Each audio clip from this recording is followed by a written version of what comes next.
Guys আমরা সবাই জানি এই বাল্বের বাইরে যে কাঁচটা আছে এই কাঁচটা যদি একবার ভেঙে যায় কোনো কারণে তাহলে বাল্বটা আর জ্বলবে না। তো আজকের ভিডিওতে আমরা দেখব এই বাল্বটা কাঁচটা আমরা বাইরে থেকে পুরোটাই ভেঙে দেবো, দেওয়ার পর এই যে বড় দেখা পাচ্ছে একটা কৌটো, এই কৌটোর ভিতরে এই বাল্বটা সেট করব, করে আর জ্বালানোর চেষ্টা করব।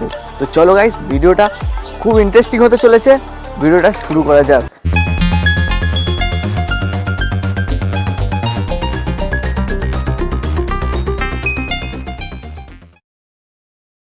গাইস কাজটা খুবই বিপজ্জনক, কেউ বাড়িতে ট্রাই করবে না, তাই সেফটি ফার্স্ট।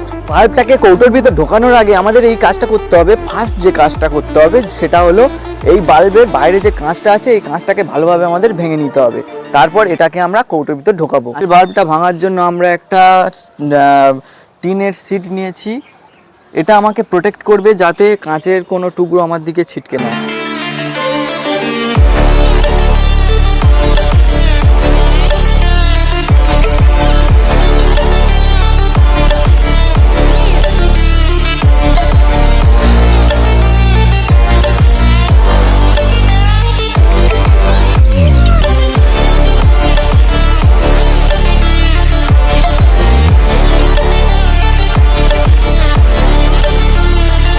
গাইস বাল্বটাকে কারেন্টের সাথে সংযোগ করার পর অনেক চেষ্টা করার পর দেখলাম বাল্বটা জ্বলছে না বা কোনো রিঅ্যাকশন হচ্ছে না। আমি জানতাম এরকম কিছু একটা হবে, তার জন্য আমি আরো দুটো বাল্ব কিনে রেখে দিয়েছিলাম। প্রথম এক্সপেরিমেন্ট তো আমার ফেল হয়ে গেল, কিন্তু তোমরা বলে দিও কেন বাল্বটা জ্বললো না কারেন্টে লাগানোর পর। সেকেন্ড বাল্বের কাজটা পুরোটা না ভেঙে কিছুটা এইভাবে আমি ভেঙে বসিয়ে দিলাম। ফাইনালি তিনটে বাল্ব ভাঙার পর কিছুটা এইরকম ভিউ পেলাম। গাইস একটাই অনুরোধ থাকবে তোমাদের কাছে, একদম ছোট ভাই মনে করে, তোমাদের ছোট ভাইয়ের চ্যানেল, তোমাদেরই সবারই চ্যানেল, তো প্লিজ চ্যানেলটিকে সাবস্ক্রাইব করে যেও। ভিডিওগুলো আরও ভালো ভালো ভিডিও আনার চেষ্টা করব, আর ভিডিওগুলো ভালো লাগলে একটা করে লাইক করে দিয়ে যেও।